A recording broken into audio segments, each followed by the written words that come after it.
देखिए भी, देखिए आज मैंने क्या करवाना है, रिएक्शन मैकेनिज्म करवाना है। ठीक है जी। बड़े ध्यान से देखिएगा इस टॉपिक को, रिएक्शन मैकेनिज्म के टॉपिक को। बहुत इंपॉर्टेंट टॉपिक है, बहुत काम आएगा। इसको अगर नहीं किसी ने किया तो इसके बिना ऑर्गेनिक केमिस्ट्री की रिएक्शंस को समझ पाना पॉसिबल ही नहीं है। देखो, रिएक्शन मैकेनिज्म के अंदर, मैकेनिज्म का मतलब है टाइप ऑफ रिएक्शंस के बारे में पढ़ते हैं। मोस्टली जो हम रिएक्शंस पढ़ते हैं, न्यूक्लियोफिलिक रिएक्शंस पढ़ते हैं जिसमें SN1 SN2 आती है। हमारे पास फिर एलिमिनेशन रिएक्शन आती है जिसमें E1 E2 आती है। देन उसके बाद इलेक्ट्रोफिलिक सब्स्टिट्यूशन जो कि एरोमेटिक रिंग्स करवाती हैं, वो देखने को मिलती है। तो आज अपन इन पांचों के बारे में ही पढ़ेंगे, थोड़ा डिटेल में पढ़ेंगे। थोड़ी छोटे छोटे पॉइंट्स हैं वो डिस्कस कराऊंगा जिनके बेसिस के ऊपर क्वेश्चन बनेंगे। तो सबसे पहले मैं बात करने लगा हूँ किसकी, न्यूक्लियोफिलिक सब्स्टिट्यूशन। देखिए, न्यूक्लियोफिलिक सब्स्टिट्यूशन की अगर मैं बात करूं, दो तरीके की होती है। एक तो होती है SN1 और दूसरी होती है SN2। SN1 का मतलब सब्स्टिट्यूशन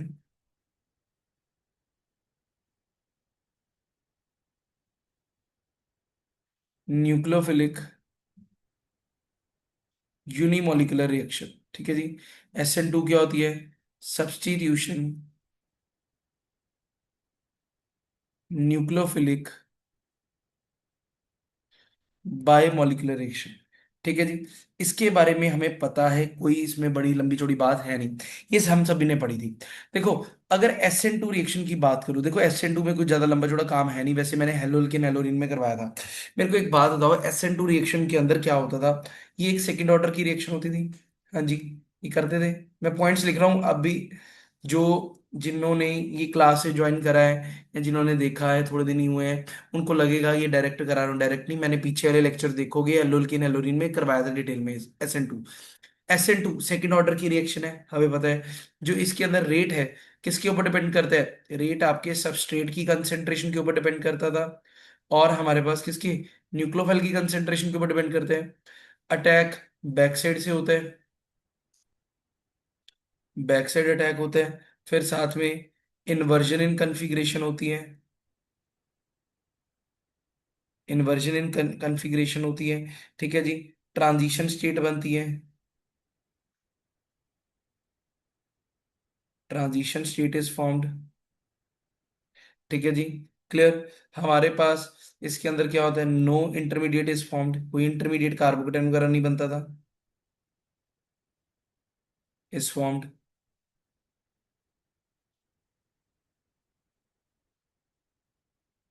इसके अंदर क्या है, इन्वर्जन हो रही है। इन्वर्जन क्यों हो रही है, क्योंकि अटैक न्यूक्लियोफाइल का कहाँ से हो रहा है, पीछे से हो रहा है। ठीक है जी।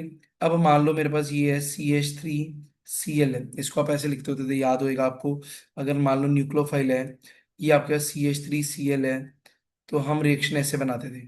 तो हमारे पास जो रिएक्शन होती थी, तो न्यूक्लियोफाइल पहले आके बॉन्ड बनाता था कार्बन के साथ, Cl बॉन्ड तोड़ता था, ये हाइड्रोजन आ गए, और एक पॉइंट पे आके न्यूक्लियोफाइल बॉन्ड बना जाता था, और हमारे पास Cl नेगेटिव अलग हो जाता था। तो ये रिएक्शन होती थी, इसे अपन SN2 कहते थे। कोई बड़ी बात नहीं है, ये हम सभी ने पढ़ी थी। ठीक है। तो अगर अपन रिएक्शन को देखें, तो जो भी हमारे पास अल्काइल हलाइड छोटा होगा, कम बल्की होगा, तो उसके अंदर जब न्यूक्लियोफाइल अटैक करेगा, वो रिएक्शन SN2 मानी जाएगी। SN2 की रिएक्टिविटी का ऑर्डर क्या होता था, रिएक्टिविटी ऑर्डर क्या होता था, रिएक्टिविटी ऑफ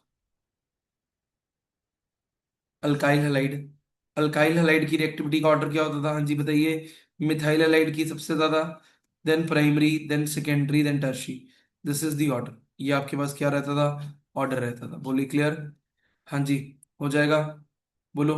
ये हमने करा था, इसमें कोई बड़ी बात नहीं है, ये कुछ नहीं है। ठीक है। तो इसमें तो कोई दिक्कत आनी नहीं चाहिए। अब आ जाओ मेन चीज, SN1। SN1 का जो मेन चीज है ना, SN1 के अंदर बनता था कार्बोकेटाइन। SN1 क्या था, फर्स्ट ऑर्डर की रिएक्शन थी, फर्स्ट ऑर्डर की रिएक्शन थी। फर्स्ट ऑर्डर की रिएक्शन का मतलब इसके अंदर रेट जो है, सिर्फ एक ही चीज के ऊपर डिपेंड करता था। अब वो एक चीज क्या थी, अभी मैं समझाता हूँ। अब दूसरी बात, ये पीछे वाली रिएक्शन SN2 जो होती है, सिंगल स्टेप रिएक्शन थी। SN2 क्या होती है, सिंगल स्टेप रिएक्शन। SN1 क्या होती है, SN1 क्या होती है, टू स्टेप रिएक्शन, दो स्टेप रिएक्शन है। अब इसके अंदर देखो क्या होएगा, इधर देखना, कॉपी पेन छोड़ दो भी, इधर देखो CH3 CH3 CH3Cl है। अगर मैंने इसके अंदर क्या डाला, मान लो फॉर एग्जांपल मैंने वाटर डाला, तो मेरे पास क्या बन रहा है, CH3 CH3 मान लो साथ में HCl, ये हमारे पास बन रहा है। अब ये रिएक्शन हुई कैसी होगी? ठीक है, इस रिएक्शन को Cl की जगह Br ही लगा दो, ज्यादा बढ़िया रिएक्शन होगी, ज्यादा जल्दी होगी। Br लगा दो यहाँ पे। ये तो गई नेट रिएक्शन, यहाँ देखना 2 मिनट एक बार। स्टेप नंबर 1 में क्या हुआ? सबसे पहले जनरेशन ऑफ क्या, कार्बोकैटायन। क्या हुआ? कार्बोकैटायन बना, बना, ये बन गया। स्टेप नंबर 2 पे क्या हुआ? आपके इस कार्बोकैटायन पे किसने अटैक किया? वाटर ने अटैक किया। वाटर अटैक करेगा इधर से, H पॉजिटिव निकल जाएगा, H पॉजिटिव निकल गया, CH3 CH3 बन गया। ठीक है जी, ये हमारे पास रिएक्शन हुई। ये जो ऊपर वाला स्टेप है ये स्लो होता है, नीचे वाला स्टेप फास्ट होता है। तो अगर स्टेप ऊपर वाला स्लो है, तो हम एक बात जानते हैं, जो स्टेप स्लो होता है that is the rate determining step. मतलब स्लो स्टेप हमें क्या बताएगा? रेट बताएगा। तो रेट किसके ऊपर डिपेंड कर रहा है? स्लो पे। स्लो में कौन है? सिर्फ सबस्ट्रेट ही है। तो रेट किसके ऊपर डिपेंड करता है? सबस्ट्रेट के ऊपर। ठीक है जी, ये बात होगी। इसके अंदर और क्या बनता था? कार्बोकटाइन इंटरमीडिएट इज फॉर्म, कार्बोकटाइन इंटरमीडिएट बनता था। अब कार्बोकटाइन क्या होता है? कार्बोकटाइन क्या होता है? प्लेनर होता है। अगर कार्बोकटाइन प्लेनर होता है, तो इसका मतलब अटैक फ्रंट से होगा कि बैक से होगा? Since carbocation is planar, so attack of nucleophile can be from front as well as back side. तो इसका मतलब हमारे पास क्या होगा? अगर फ्रंट और बैक साइड से हो रहा है, तो आपके पास you will be getting retention and inversion simultaneously, दोनों होंगी, इकट्ठी होंगी। यानी कि आपके पास क्या बनता था? हर रेस मिक्सचर बनता था। यहां तक की जो बात है, ये जो मैंने अभी लिखा इस स्लाइड के ऊपर, ये सारा तुम्हें आता है, ये सारा तुम्हें आता है। अब यहां से आगे चलते हैं, इसका पोटेंशियल एनर्जी डायग्राम बनाते हैं। ये तो आपको आता है, ठीक है। अब पेपर में वो इसको टफ कैसे कर सकते हैं? ये तो सभी को आता है, जो 11वीं 12वीं पढ़ा रहे हैं सारों को पता है। अब वो कहता है अगर पोटेंशियल एनर्जी डायग्राम बनाए SN1 की, एनर्जी वर्सेस रिएक्शन कोऑर्डिनेट्स या रिएक्शन प्रोग्रेस के साथ, तो कहता होएगा क्या? SN1 का कर्व जो है ना, वो इस तरीके का देखने को मिलता है, इस तरीके का देखने को मिलेगा। अब वो कहता हमारे पास फर्स्ट, सेकंड, थर्ड और हमारे पास फोर्थ। फर्स्ट, ये ऐसे लिखो, फर्स्ट, सेकंड और थर्ड, ये हमारे पास है। कहता कि इसके अंदर जो फर्स्ट है क्या है, सेकंड क्या होगा, थर्ड क्या होगा, ये बताना है। बोलिए, ये बताना है। यहां पेपर में वो ये पूछेगा कि मेरे को बताइए, ये जो एनर्जी गैप है और ये एनर्जी गैप है किसका है? जो फर्स्ट से, मान लो ये ए है, ये बी है, फर्स्ट और ए के बीच में जो एनर्जी गैप है और फर्स्ट और बी में एनर्जी गैप है, वो क्या सिग्निफाई कर रहा है, ये बताना है। तो सिंपल सी बात, फर्स्ट आपका क्या है? फर्स्ट आपका ये है रिएक्शन, जब आपका टर्शियल अल्काइल के साथ न्यूक्लियोफाइल रिएक्ट कर रहा है। सेकंड आपका क्या है? कार्बोकैटायन बनना। सेकंड आपका क्या है? कार्बोकैटायन बनना। थर्ड क्या है? आपके उस कार्बोकैटायन पे क्या लग जाना? न्यूक्लियोफाइल लग जाना। अब तुम ध्यान से देख के बताओ, जो फर्स्ट से सेकंड जा रहा है, उसमें जो एनर्जी है, उसमें जो एनर्जी गैप है, चेंज इन एनर्जी है, वो क्या है? ज्यादा है। क्यों ज्यादा है? क्योंकि शुरुआत में कार्बन हेलोजन बॉन्ड है, कार्बन हेलोजन बॉन्ड ब्रेक हो रहा है।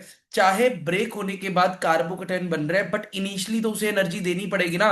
इनिशियली तो उससे बॉन्ड को इनिशिएट करना पड़ेगा ना रिएक्शन को। यानी कि न्यूक्लियोफाइल आ रहा है, बट कुछ जिसके ऊपर चार्ज नहीं था, स्टेबल बॉन्ड था, उस स्टेबल को अनस्टेबल करने की ट्राई हो रहा है। यानी कि हमें एनर्जी ज्यादा देनी पड़ेगी।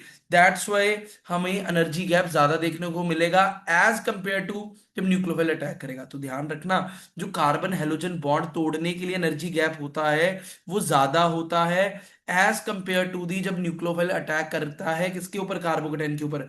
इसी वजह से हम कहते थे ये जो स्टेप नंबर 1 है, ये जो स्टेप नंबर 2 है, हम कहते थे स्टेप नंबर 1 क्या है, स्लो है, और स्टेप नंबर 2 क्या है, फास्ट है।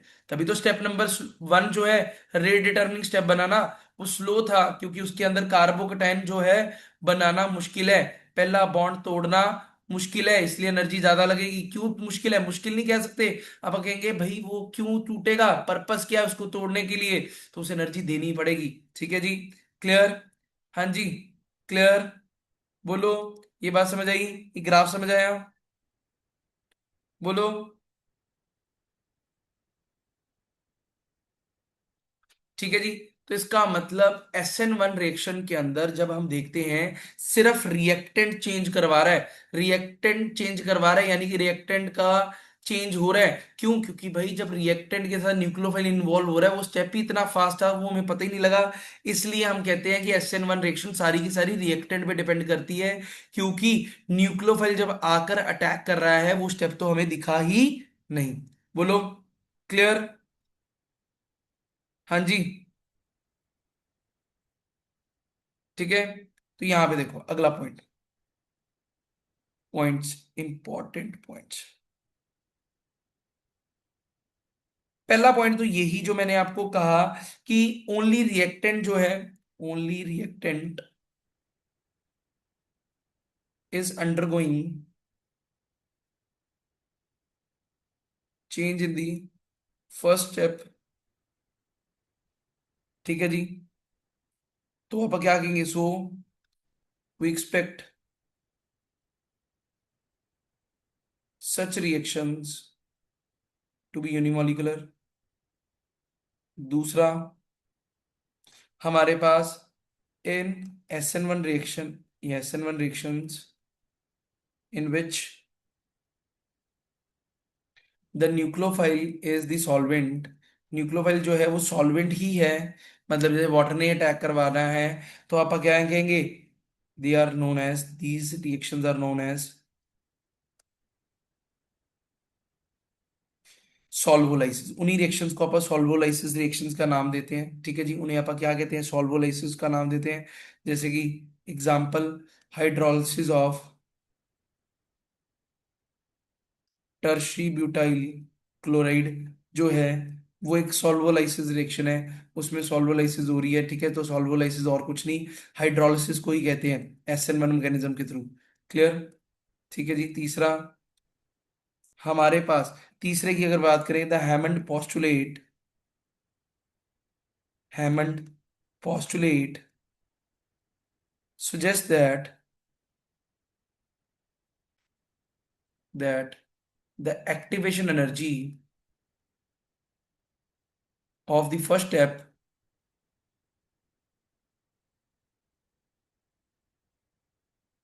will be inversely proportional to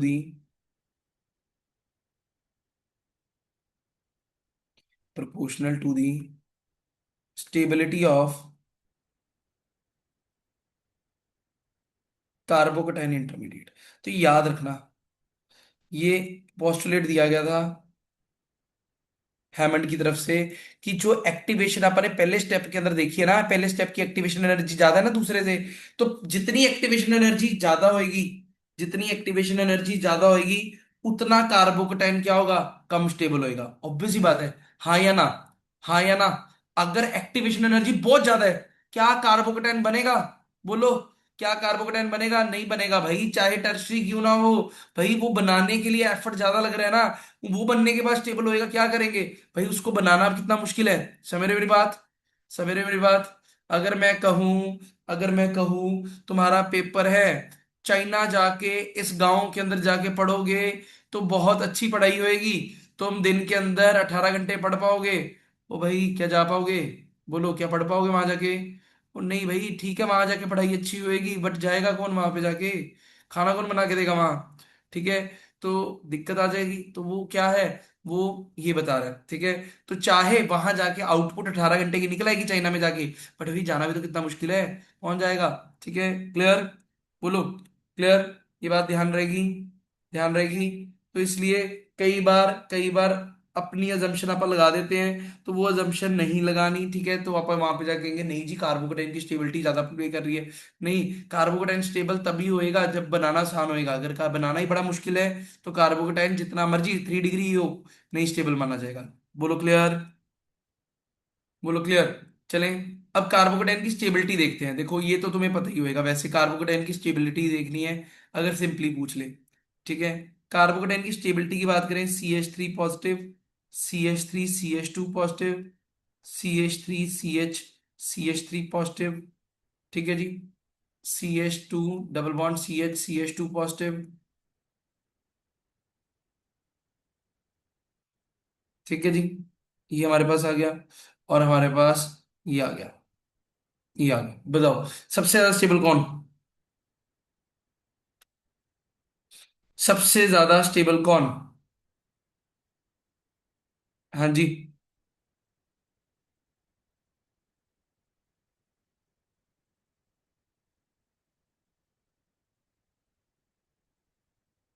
जल्दी जल्दी जल्दी। लास्ट बेंजाइल, लास्ट वाला बेंजाइल, सबसे ज्यादा कौन, बेंजाइल, देन ये, देन ये, देन ये। अब यहां पर ना एक और आता है, देखो एक होता है टर्शी। अब टर्शरी के अंदर ना बड़ी वो होती है, कई बुक्स वाले लिखते हैं इन दोनों का ऑलमोस्ट ऑलमोस्ट सेम होता है, मतलब स्टेबिलिटी दोनों की सेम होती है। अगर तो पेपर में ऑप्शन सेम स्टेबिलिटी वाला ऑप्शन हुई तो सेम लगाया ना, अगर इन दोनों में से ज्यादा, अगर बात कर रही है तो ज्यादा बेंजाइल वाली बना के आओगे। समझे मेरी बात, बात समझ आई क्या मैंने कहा, ज्यादा बेंजाइल की लिख के आनी है। अगर अगर ज्यादा वाली ऑप्शन हुई तो ऑलमोस्ट सेम करानी है, बट तुमने बेंजाइल को कम नहीं करके आना, ये बात ध्यान रखना। बेंजाइल टर्सरी वाले से कम नहीं है, बराबर या उससे ज्यादा ही होएगा, ध्यान रहेगा, बराबर या उससे ज्यादा ही होएगा, ध्यान रहेगा भाई एवरीवन। इसमें कोई डाउट या कंफ्यूजन किसी भी तरीके की, बोलो। चले नेक्स्ट, हाँ जी, चले जी,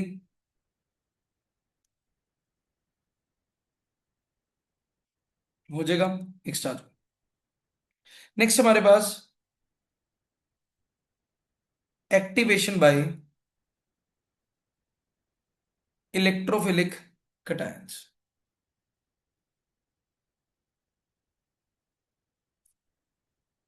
ठीक है जी। हमारे पास अगर आप कहें ये है, जैसे कि हेट्रोलिटिक क्लीवेज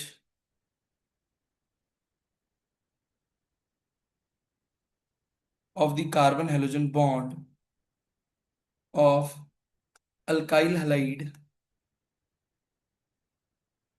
में बी, क्या, facilitated by the presence of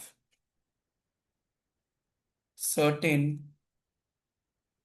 metal cations, ठीक है जी, ठीक है, इन एक्सट्रीम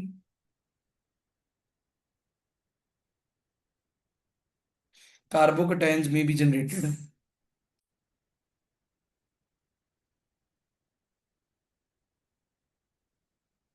ठीक है। अब यहां देखो, मान लो मैंने ये लिया, एक अल्काइल हैलाइड ले लिया, ठीक है, टर्शी वाला। अब इसके अंदर मेटल MXN लिया, ठीक है जी। अब यहां पर मेटल कौन सा है, मेटल जैसे कि मेटल की रिएक्टिविटी मैं बता देता हूँ आपको।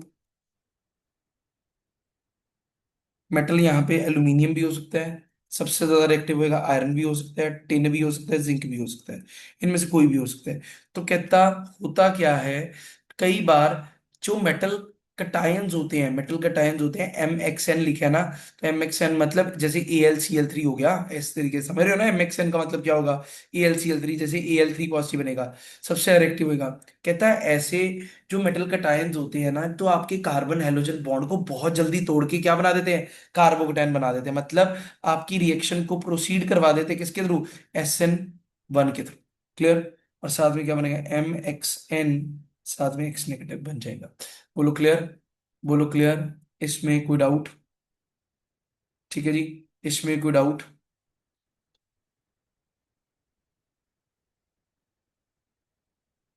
ठीक है। अब यहां पर देखो दूसरी चीज, ये तो होगी मतलब हमारे पास कार्बोकेटाइन बनने की बात, यानी कि SN1 रिएक्शन होएगी। ठीक है। डबल बॉन्ड वाला ज्यादा स्टेबल, प्लीज एक्सप्लेन कर दो। डबल बॉन्ड वाला ज्यादा स्टेबल किसमें?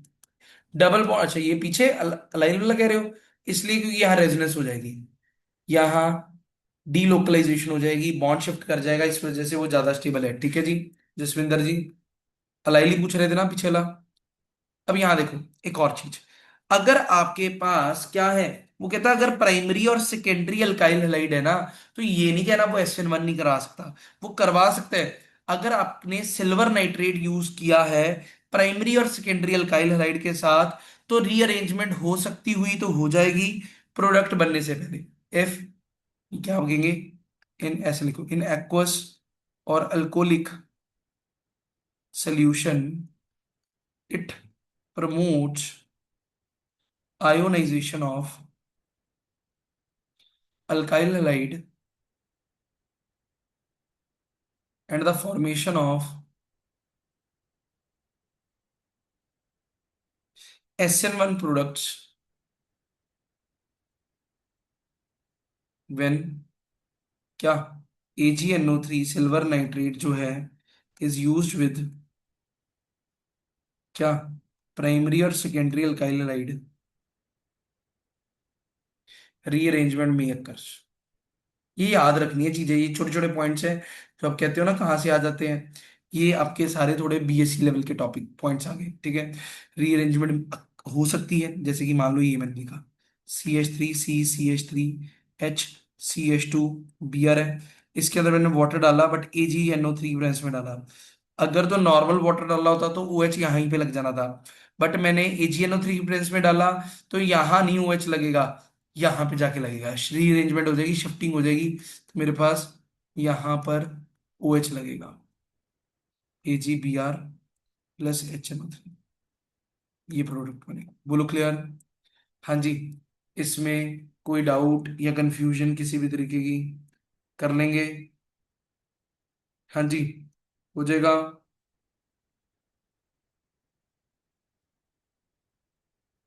चले भी। अब आ जाओ भी, नेक्स्ट हमारे पास क्या आती है, इलिमिनेशन रिएक्शन। देखो इलिमिनेशन रिएक्शन हमारे पास दो तरीके की होती है, वो अभी तक अपन ने डिस्कस नहीं करी। अपन ने सब न्यूक्लियोफिलिक की रिएक्शंस पढ़ी थी, सब्स्टिट्यूशन SN1 जो SN2 था अपन ने मेनली पढ़ी थी। अब आपको मैं आपको दिखाता हूं करके कि हमारे पास की क्या होती है, E1 क्या होती है। अब E1 E2 इलिमिनेशन की अगर मैं बात करूं, आपने इतना का पढ़ा हुआ है, डिहाइड्रोजनेशन इलिमिनेशन रिएक्शन। मैं एक बार मोटी मोटी दिखाता हूँ आपको, 2 मिनट कॉपी में छोड़ दे, इलिमिनेशन ऐसी पड़ी हुई है आपने, आपको भी डिफरेंस क्लियर हो जाएगा।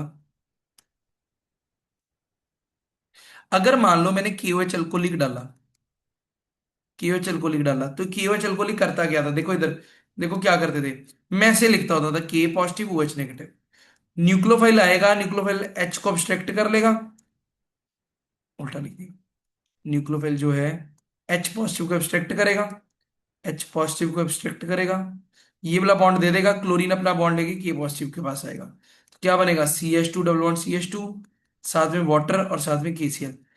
ऐसी रिएक्शन को हम क्या कहते होते थे, हम कहते थे हमारे पास क्या है, ये इलिमिनेशन रिएक्शन है। क्या कहते थे, this is a elimination reaction, ये हमारे पास एक तरीके की इलिमिनेशन रिएक्शन है, ये हम पढ़ते होते थे। ठीक है। ये सभी ने देखी है, हेलोलिन हेलोरीन में करते थे। इस रिएक्शन का नाम क्या था बताओगे? इस रिएक्शन का नाम क्या था, बताएंगे मेरे को? बोलो जल्दी जल्दी, सारे चैट बॉक्स में लिखते जाओ। इसे कहते थे बीटा एलिमिनेशन, या इसे आप क्या कहते हैं, डीहाइड्रो हेलोजिनेशन, वेरी गुड। इसे कहते थे बीटा एलिमिनेशन, या इसे कहते थे डीहाइड्रो हेलोजिनेशन, ये हम कहते थे। ठीक है। अब इसके अंदर अगर मैं बात करूं, इसके अंदर थोड़ा सा अपन डिटेल में चलते हैं। ठीक है। सबसे पहले अगर आप यहां पे नोटिस करो, मैंने क्या करवाया है, यहां पर कुछ चीज को रिमूव करवाया, रिमूवल किसकी प्रेजेंस में, किसी एसिड या बेस की प्रेजेंस में, या किसी मेटल की प्रेजेंस में, जब आप रिमूवल करवाते हैं या कोई हाई टेम्परेचर देके, तो हमारे पास इलिमिनेशन रिएक्शन देखने को मिलती है, यानी कि elimination is the removal which usually takes place due to the क्या action of acids and bases or the action of metals। सही बात। ठीक है जी। और ये कैसे हो सकती है? दिस कैन ऑल्सो हैपन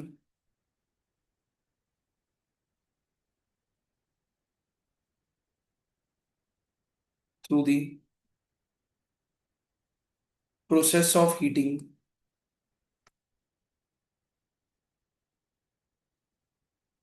और हाई टेम्परेचर। सही है। ये कह सकता हूं, हाँ जी, ये कह सकता हूं दिस इज क्या, इलिमिनेशन। इसे क्या कहते हैं? इलिमिनेशन कहते हैं। अब हमारे पास इलिमिनेशन के लिए हमारे पास कुछ ना कुछ इलिमिनेट करवाने के लिए पहले तो कोई चीज चाहिए जो आएगी कुछ खींच के लेके जाएगी। ठीक है। तो उसको समझने के लिए सबसे पहले तो मैं आपको एक टॉपिक करा दूं, न्यूक्लियोफिलिसिटी। देखो न्यूक्लियोफिलिसिटी क्या होता है, आ जाइए यहाँ देखिए। कॉपी पेन छोड़ दीजिए, यहाँ देखो। न्यूक्लियोफिलिसिटी, कोई बताना चाहेगा न्यूक्लियोफिलिसिटी क्या है? What is nucleophilicity? हाँ जी,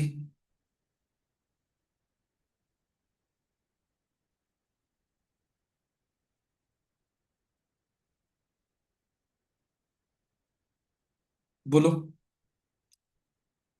देखो ये वर्ड न्यूक्लियोफिलिसिटी आंसर दे रहे हैं, ability to abstract H possible. मैं आपको सिंपली बताता हूँ, सारे कंफ्यूज हो जाते हैं ये जब भी मैं करवाता हूँ ना टॉपिक, सारे ऑलरेडी पहले भी कंफ्यूज होते हैं। उनको लगता है पता नहीं क्या ही वर्ड है ये। न्यूक्लियोफिलिसिटी कुछ नहीं है।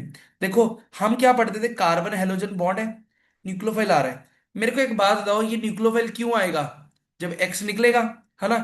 अगर ये ज्यादा रिएक्टिव होएगा, मोर रिएक्टिव होएगा, हेलोजन लेस रिएक्टिव होएगा तो ही वो आएगा ना। ऐसे ही कहेंगे ना। अगर न्यूक्लियोफाइल जो आ रहा है मोर रिएक्टिव है हेलोजन से, तो वो हेलोजन को डिस्प्लेस कर देगा, आप लग जाएगा। ऐसे ही करते हैं, नॉर्मल रूल यही होता है। तो दिस इज न्यूक्लियोफिलिसिटी। न्यूक्लियोफिलिसिटी का मतलब है उस सब्स्टिट्यूशन रिएक्शन के अंदर जो बाहर से न्यूक्लियोफाइल आया है और पहले वाले हैलाइड को बाहर निकाल रहा है, और ज्यादा रिएक्टिव होने की वजह से उसकी जगह को ले पा रहा है, that is called as the nucleophilicity. वो उसकी न्यूक्लियोफिलिसिटी कहेंगे। मतलब जो न्यूक्लियोफाइल ज्यादा रिएक्टिव है, हैलाइड को जल्दी डिस्प्लेस कर पा रहा है, उसकी न्यूक्लियोफिलिसिटी क्या होगी? ज्यादा होगी। उसकी न्यूक्लियोफिलिसिटी क्या कहेंगे? ज्यादा होगी। बोलो ये बात क्लियर? बोलो ये बात क्लियर? न्यूक्लियोफिलिसिटी क्लियर हुआ? हाँ जी एवरीवन। तो अगर आपको पेपर में वो कहेगा किसी की न्यूक्लियोफिलिसिटी ज्यादा है, दैट मीन्स वो डिस्प्लेस जल्दी कर पा रहा है। वो क्या कर पा रहा है? डिस्प्लेस जल्दी कर पा रहा है। बोलो क्लियर? ऐसी होगा न्यूक्लियोफिलिसिटी। तो यहां पे मैं लिख देता हूं,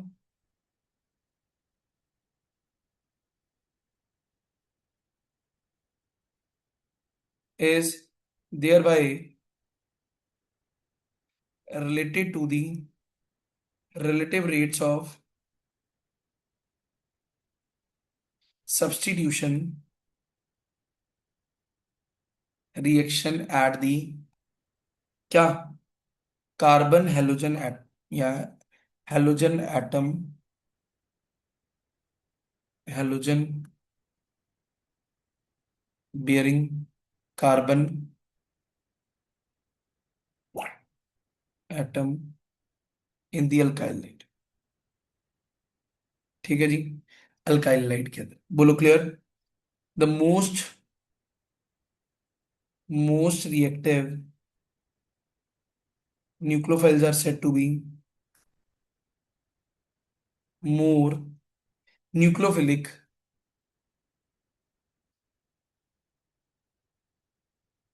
than the reactive members of the group।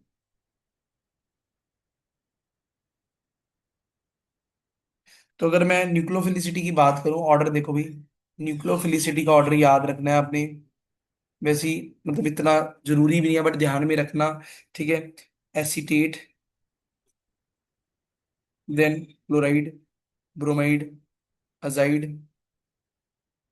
methoxide, cyanide, isocyanide, thiocyanide,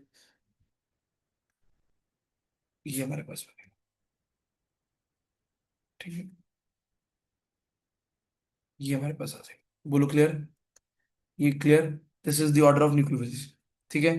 अब अगर मैं बात करूं न्यूक्लियोफिलिक स्ट्रेंथ की, देखो सिंपल सी बात, न्यूक्लियोफिलिसिटी का मतलब क्या है कि एक न्यूक्लियोफाइल जितना स्ट्रांग होएगा उसकी न्यूक्लियोफिलिसिटी ज्यादा होगी। सिंपल सी बात, न्यूक्लियोफिलिसिटी वर्ड नहीं आया है, काम तो वही है, न्यूक्लियोफाइल स्ट्रांग होना चाहिए, स्ट्रांग मतलब ज्यादा रिएक्टिव होना चाहिए।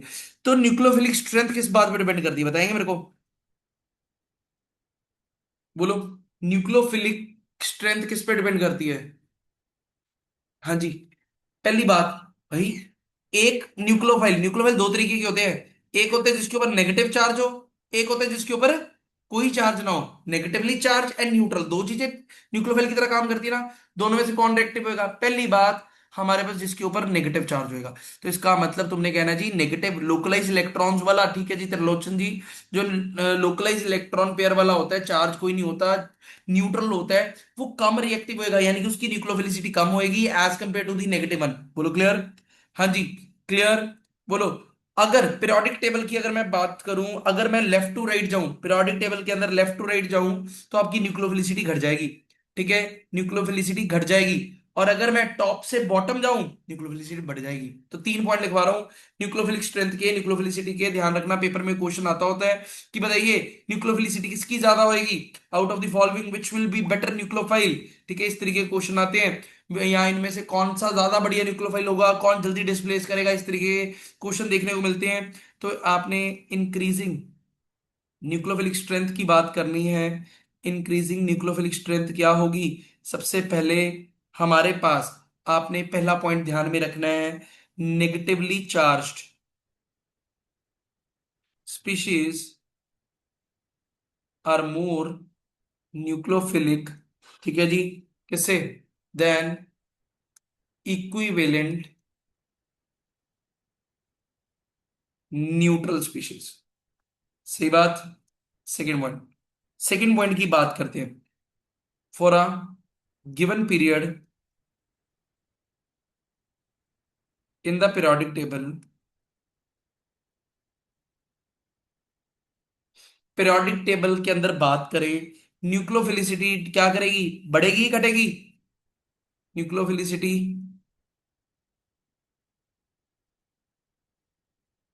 Decreases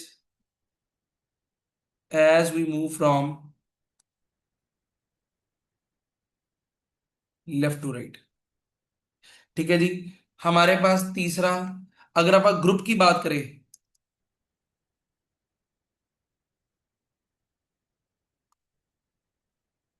in the periodic table, हम क्या कहेंगे? हमारे पास न्यूक्लियोफिलिसिटी क्या करेगी?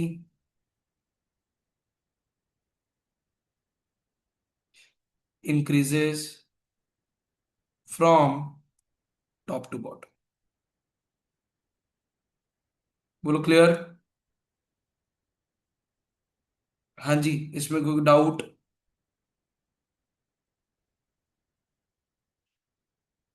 हाँ जी, इसमें कोई डाउट? क्लियर है एवरीवन? क्यों इंक्रीज होती है? हाँ जी, कोई बता सकता है क्यों इंक्रीज होती है? हाँ जी, क्यों इंक्रीज होती है न्यूक्लियोफिलिसिटी? देखिए क्योंकि साइज बड़ा हो जाता है। देखिए न्यूक्लियोफाइल वो होता है, न्यूक्लियोफिलिसिटी उसकी ज्यादा होगी जिसका साइज बड़ा होएगा। तो साइज बड़े वाले को हम ज्यादा रिएक्टिव न्यूक्लियोफाइल कंसीडर करके चलते हैं। दैट्स वाई अपन न्यूक्लियोफिलिसिटी क्या है, साइज के ऊपर डिपेंड करती है। तो हमारे पास नीचे जाते वक्त बढ़ रही है, आगे जाते वक्त घट रही है। क्लियर? हाँ जी, बोलो क्लियर?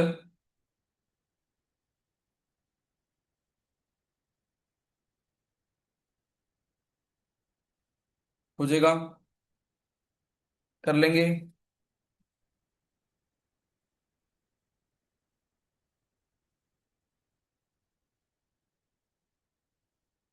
तो मेन ऑर्डर जो आपने ध्यान में रखना है वो न्यूक्लियोफिलिसिटी वाला ऑर्डर ध्यान रखना है, ठीक है?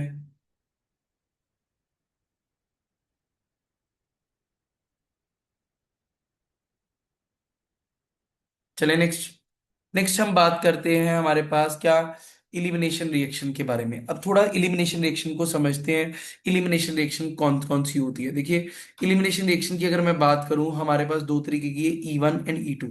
हमारे पास जैसे मैंने अभी तो आपको पीछे करके दिखाई थी, that is the dehydrogenation reaction. वैसे ही इलिमिनेशन हम डिहाइड्रेशन भी पढ़ते हैं। तो मैं आपको E1 और E2 रिएक्शन करके दिखाता हूँ। सबसे पहले मैं E1 रिएक्शन की बात करता हूँ।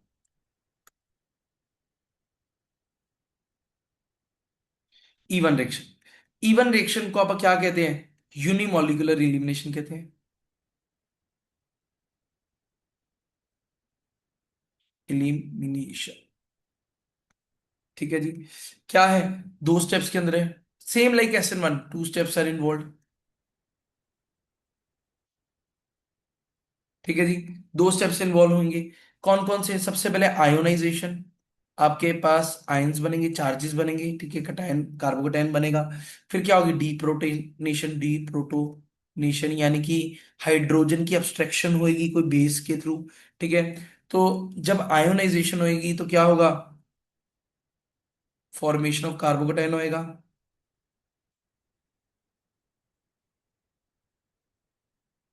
और डी प्रोटोनेशन कैसे होगी? Happens due to the presence of base. Base की प्रेजेंस की वजह से होगी, जिसकी वजह से लीड्स टू फॉर्मेशन ऑफ क्या? पाई बॉन्ड बनेगा। पाई बॉन्ड बनेगा। बोलो क्लियर? इसमें कोई डाउट? इसमें कोई डाउट? तो इसका मतलब हमारे पास, अगर मैं आपको कहूं, E1 रिएक्शन का जो रेट है किसके ऊपर डिपेंड करेगा? हाँ जी, किसके ऊपर डिपेंड करेगा? सबस्ट्रेट के ऊपर। E1 के अंदर रेट जो है डायरेक्टली प्रोपोर्शनल होगा किसके? सबस्ट्रेट के ऊपर जो इन्वॉल्व है। देखो होता क्या है। E1 के अंदर सबसे पहले तो स्टेप नंबर 1, मान लो आपने ये कोई लिखा RCX। ठीक है जी, RCRRH। सबसे पहले तो क्या होगा? हमारे पास आयोनाइजेशन होगी। आयोनाइजेशन का मतलब यहां से X नेगेटिव निकलेगा। क्या बनेगा? RC पॉजिटिव, RCRH, साथ में X नेगेटिव बार। ये क्या बन गया? कार्बोटाइन। स्टेप नंबर 2 क्या होएगा? अब्स्ट्रक्शन। RC positive, RCRRH। अब इसकी रिएक्शन किससे? बेस से होगी। ये बेस क्या करेगा? हाइड्रोजन को अब्स्ट्रक्ट करेगा, ये बॉन्ड यहाँ चला जाएगा। तो क्या बनेगा? RCR, double bond CR bond R। बोलो, ये बात क्लियर? ये कौन सा मैकेनिज्म है? E1। तो इसका मतलब E1 कैसा है? SN1 की तरह ही है। क्या बन रहा है? SN1 की तरह कार्बोकेटाइन इंटरमीडिएट बन रहा है। SN1 की तरह यूनिमोलिकुलर है। SN1 की तरह रेट किसके ऊपर डिपेंड कर रहा है? सिर्फ फर्स्ट ऑर्डर के ऊपर डिपेंड कर रहा है। क्या मतलब? सबस्ट्रेट के ऊपर डिपेंड कर रहा है। बोलो, ये बात क्लियर? हाँ जी। इसमें कोई डाउट? अब इसके अंदर ना एक, बस एक चीज ध्यान रखने वाली बात है कि ये जो SN1 है ना, इसके अंदर रीअरेंजमेंट हो सकती है। रीअरेंजमेंट का मतलब ऑब्वियस ही बात है भाई, अगर प्रोडक्ट आपके पास ज्यादा स्टेबल कार्बोकेटाइन के थ्रू बनने की कोशिश करेगा तो बना देना। ठीक है, अगर रीअरेंजमेंट होती हुई तो करवा देना। बोलो क्लियर? हाँ जी, क्लियर है जी। बोलो एवरीवन, क्लियर है? इसमें कोई डाउट या कंफ्यूजन किसी भी तरीके की, किस तरीके से आप कर रहे हैं? हो जाएगा। हाँ जी, क्लियर है। चलें।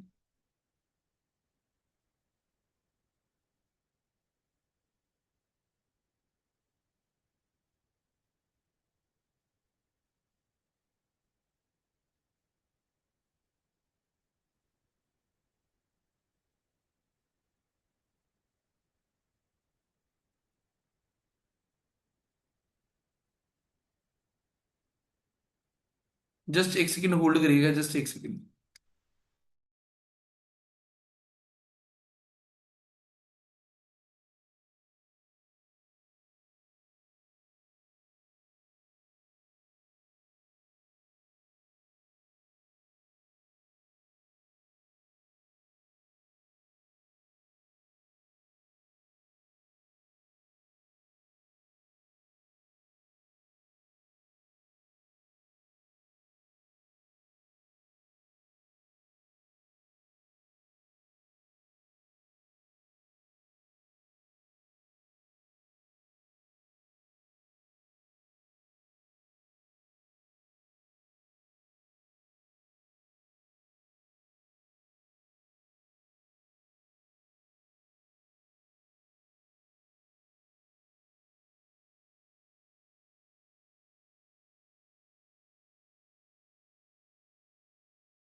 हाँ जी, चले भाई आ जाओ, नेक्स्ट आ जाओ।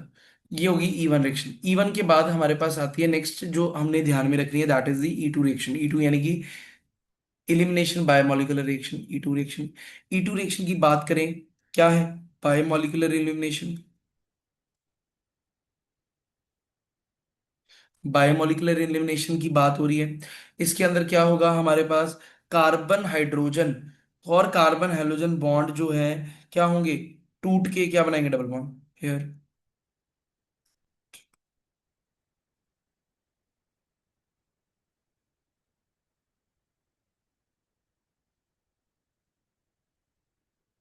To form a double bond. ठीक है। यहां पर in this base is a part of redetermining step। Base जो होता है वो redetermining स्टेप का पा, पार्ट होता है। मन यानी कि मतलब क्या हुआ? रेट किसके ऊपर डिपेंड कर रहा है? सबस्ट्रेट के ऊपर भी डिपेंड करेगा इसमें, और बेस के ऊपर भी डिपेंड करेगा। बोलो ये बात क्लियर? पीछे वाले में E1 के अंदर हमारे पास जो रेट था वो सिर्फ सबस्ट्रेट के ऊपर डिपेंड कर रहा था, बेस के ऊपर डिपेंड नहीं कर रहा था। तो इसका मतलब आपका बेस जो है वो रिएक्शन के अंदर बड़ी हाई इन्फ्लुएंस रख रहा है। मतलब बेस कौन सा है, कैसा है, कब है, वो रेट को इफेक्ट करने वाला है। तो इसका मतलब हमारे पास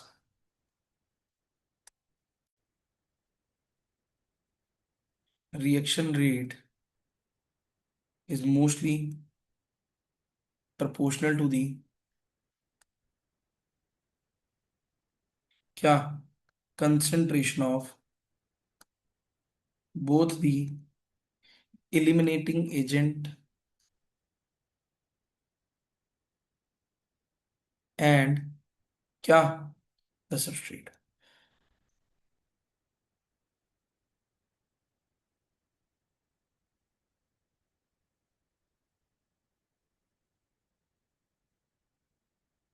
ठीक है जी। इन दोनों की कंसंट्रेशन के ऊपर प्रोपोर्शनल होगा। अगर मैं इसको करके दिखाऊं तो ये किस तरीके से होगा, देखना इधर। कार्बन के साथ हाइड्रोजन लगे, इस तरीके से बेस आएगा। देखो भी बेस आया, इधर देखना बेस आया। अब होएगा क्या? जैसे SN2 में क्या बनता था, एक ट्रांजिशन स्टेट बनती थी, यहाँ पे भी तुमने क्या कर देना है? ट्रांजिशन स्टेट बना देनी है। ट्रांजिशन स्टेट का मतलब बेस जो है हाइड्रोजन के साथ जुड़ जाएगा। बेस ने हाइड्रोजन के साथ बॉन्ड बना लिया, हलाइड ने भी बॉन्ड तोड़ना शुरू कर दिया। तो एक टाइम पे जाके होएगा क्या? एक टाइम पे बेस हाइड्रोजन को पूरा ही ले जाएगा। ठीक है जी। हलाइड अलग से निकल जाएगा तो बनेगा कार्बन डबल बॉन्ड कार्बन, साथ में पीएच, साथ में एक्स नेगेटिव। बोलो ये बात क्लियर? यानी कि E1 के अंदर हमारे पास क्या हुआ? E1 के अंदर हमारे पास कार्बोकेटाइन बना। यहाँ पर हमारे पास क्या बना? हमारे पास क्या बना बोलो? हमारे पास एक ट्रांजिशन स्टेट बना जो कि कंसर्टेड मैकेनिज्म को फॉलो कर रहा है। कंसर्टेड का मतलब होता था होच पोच हो रही है, सारा कुछ घमासान मचा हुआ है, एक ही में सब कुछ कर ही जा रहे हो। मल्टीप्लिसिटी जो है बढ़ी जा रही है, मतलब वो अपनी वैलेंसी को भी पूरा नहीं कर रहा, उससे ज्यादा हाइपर वैलेंसी शो करवा रहा है। यानी कि जितने होने चाहिए तो उससे ज्यादा बॉन्ड बना रहा है। कार्बन 4 बनते हैं, तो आगे अगर जैसे उस पे करते थे 4 से ज्यादा बन रहे हैं। हाइड्रोजन यहाँ एक बनाता है, यहाँ एक से ज्यादा बन रहे हैं बॉन्ड, तो हाइपर वैलेंसी की तरफ जा रहे हैं। बोलो ये बात क्लियर? हाँ जी, ये बात क्लियर। तो इसका मतलब अगर मैं मोटा मोटा आपको करके दिखाऊं, जैसे कि मान लो ये होता था, इधर देखना, कॉपी पेन छोड़ दो यहाँ पे, ये रिएक्शन होती थी। इसकी मैं SN2 कराता और E2 कराता हूँ, क्या फर्क आएगा? SN2 कराओ और E2 कराओ, क्या फर्क आएगा? देखो अगर SN2 कराओगे, SN2 मान लो अगर तुमने करवाई किसकी प्रेजेंस में, कोई भी आप न्यूक्लियोफाइल मान लो, ले लो न्यूक्लियोफाइल, जैसे कि आपने CH3O नेगेटिव आपने ले लिया मान लो फॉर एग्जांपल, ये न्यूक्लियोफाइल लिया। तो न्यूक्लियोफाइल SN2 में पता क्या बनाएगा? प्रोडक्ट ये बनाएगा CH3C,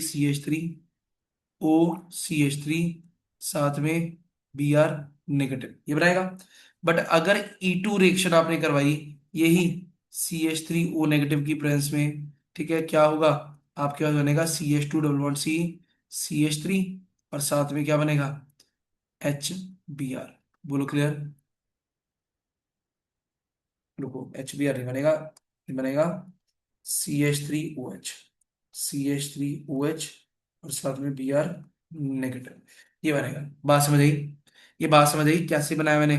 बोलो, बोलो। इसमें कोई डाउट? इसमें कोई डाउट? ये पता लगा कैसे बनाया? जो हमारा CH3O नेगेटिव है वो तो बेस है ना। वो बेस ने क्या करना है? बेस ने क्या करना है? E2 के अंदर, E2 के अंदर क्या करना है हमारे पास? E2 के अंदर बेस ने हाइड्रोजन के साथ बॉन्ड बनाते हुए जोड़ देना है। देखो, वो इन्वर्जन होएगी, बट वो इन्वर्जन इसमें तो बतानी नहीं, वो तो जब आप कॉन्फ़िगरेशंस लिखते हैं उसमें बताते हैं, शो करवाते हैं, प्लस या माइनस। यहाँ पे बताने की जरूरत नहीं। कैसे बनाओगे? अगर मैं घुमा के लिख देता हूँ, देखने में लगता है उल्टा हो गया, बट है तो एक ही। वो हमें एग्जैक्ट बताना पड़ेगा, प्लस माइनस से बताते हैं वो, आप इन्वर्जन हो रही है कि नहीं हो रही। क्लियर? हाँ जी। इसमें कोई डाउट या कंफ्यूजन? तो इसका मतलब ये जो है, अगर मैं करवाऊँ CH3, CH3, सी CH3, यहाँ पे Br लगा दो, यहाँ पर CH3, इसके अंदर मैं KOH अल्कोहलिक डालूं, बताओ क्या बनेगा? हाँ जी, बताइए क्या बनेगा?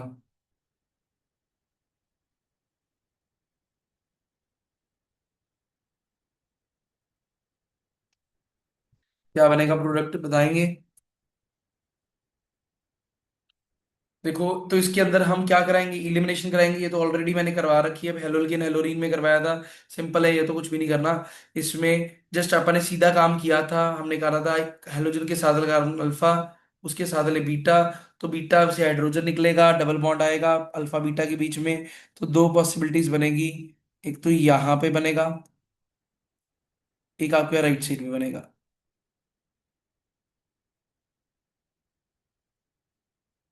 ये वाला मेजर होएगा किसके अकॉर्डिंग? सेट जेफ के अकॉर्डिंग, ठीक है। अब एक रूल ना मैं आपको एक करवाने लगा हूं, कुछ भी नहीं है, ब्रेड्स रूल होता है। पता नहीं आपने सुना है या नहीं सुना, ब्रेड्स रूल। कोई बताएगा मेरे को, किसी ने सुना है ब्रेड्स रूल? ठीक है। ब्रेड्स रूल क्या होता था? ब्रेड्स रूल सिंपली, वैसे आपने जो मैं लाइन बोलूंगा ना वो आपने कईयों ने सुनी होगी। ब्रेड्स रूल क्या कहता है, जैसे ना बाइसाइक्लिक सिस्टम होता है, अगर आपने देखा हो इस तरीके का,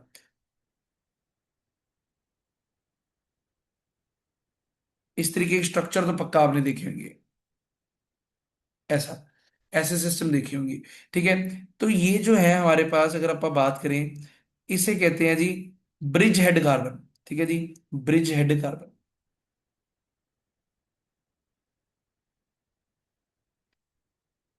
तो ब्रेड्स रूल क्या कहता है? ब्रेड्स रूल की अगर बात करें, double bond can never be formed to bridge head carbon. ठीक है जी, in bicyclic system due to lack of क्या? Planarity at bridge head carbon. इसका मतलब पता क्या है? इसका मतलब मैं आपको एक चीज समझाता हूँ।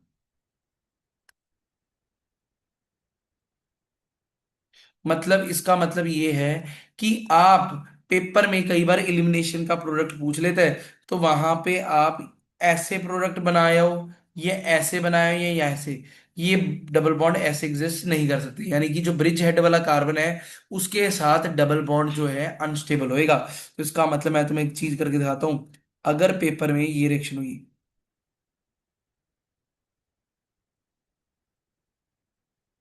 ठीक है जी, ये रिएक्शन है। अगर तुमने मान लो फिर फॉर एग्जांपल KOH अल्कोहलिक डाला, तो क्या प्रोडक्ट बनाओगे? तुमने अपनी तरफ से तो क्या कहना है? तुमने कहना है जी सर दो प्रोडक्ट बनेंगे, यहाँ से Br नेगेटिव निकलेगा, यहाँ से H निकलेगा। यू विल बी सेइंग कि आपके पास दो प्रोडक्ट बनेंगे, एक तो यहाँ बनेगा डबल बॉन्ड, दूसरा H यहाँ से भी तो निकल सकता है, यहाँ से भी तो निकल सकता है, तो आपके पास दूसरा ये प्रोडक्ट बनेगा। जस्ट एक सेकंड, ये बनेगा, ठीक है।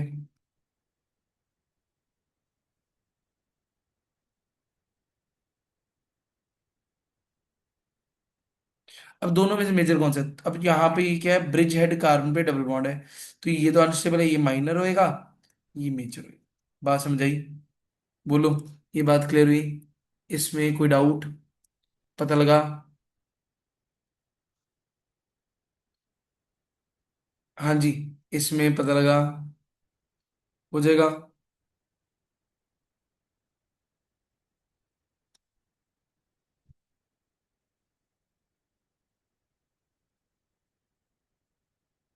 बोलो, कर लोगे? हाँ जी। Clear everyone? हो जाएगा। तो ये वाला सिस्टम समझ आया कि ब्रिज हेड कार्बन पे आपने कभी भी डबल बॉन्ड कुछ नहीं करना, सब्स्टिट्यूशन कुछ नहीं करनी। क्लियर?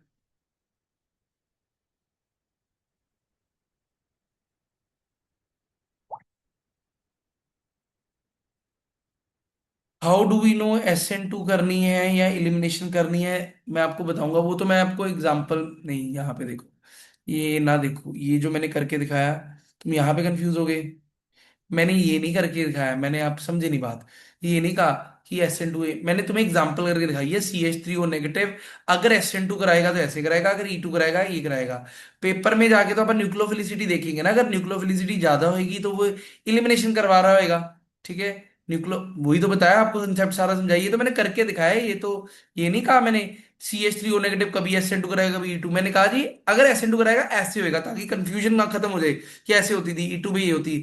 आप पेपर में जाके तो तुमने अपनी न्यूक्लियोफिलिसिटी चेक करनी, जो ऑर्डर लिखवाया है, न्यूक्लियोफिलिसिटी जिसकी ज्यादा होएगी वो जल्दी अब्स्ट्रक्शन कराएगा, यानी कि वो एलिमिनेशन पे आएगा। अगर जिसकी न्यूक्लियोफिलिसिटी कम है वो क्या करवाने की ट्राई करेगा, वो हमारे पास सब्स्टिट्यूशन कराने का ट्राई करेगा। ये चीज समझा रहा था मैं आपको। समझ में आई बात? समझ में आई बात?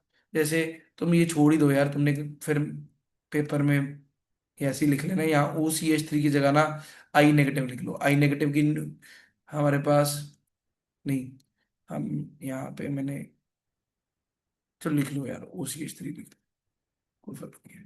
ठीक है, याद रहेगा ना, बस याद रखना कि मैंने समझाया क्या है, मतलब कुछ और है इसका। ठीक है, कर लेंगे। बोलो, हो जाएगा? बोलो, कर लेंगे भाई एवरीवन? इसमें कोई डाउट या कंफ्यूजन किसी भी तरीके की? हाँ जी।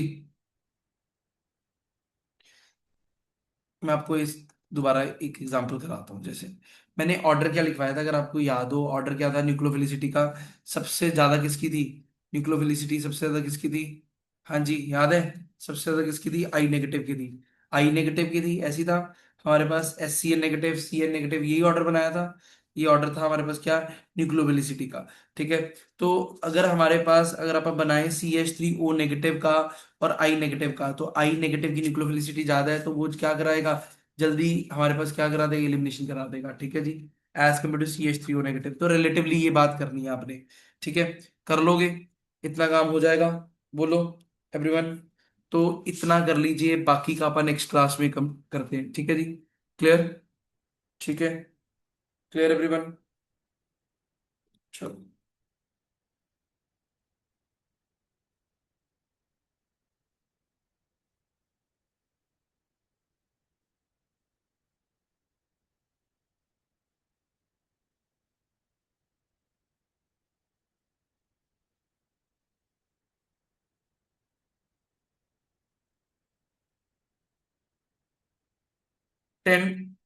10-20 पे क्लास रखेंगे, उसमें करवा दूंगा एग्जाम्पल जॉब। ठीक है। 10-20 पे हम क्लास होएगी, ठीक है, उसके अंदर आप एग्जाम्पल्स करेंगे, आगे कंटिन्यू कर लेंगे। ठीक है जी। क्लियर? ठीक है। Clear everyone? उसमें E1 और E2 की और एग्जांपल्स करवाऊंगा। ठीक है, क्लैरिटी आ जाएगी। बाइसाइक्लिक सिस्टम भी करेंगे। ठीक है, तो उसमें बढ़िया अंडरस्टैंडिंग आ जाएगी। ठीक है, क्लास है, बिल्कुल है, 10-20 पे है क्लास। ठीक है। चलो।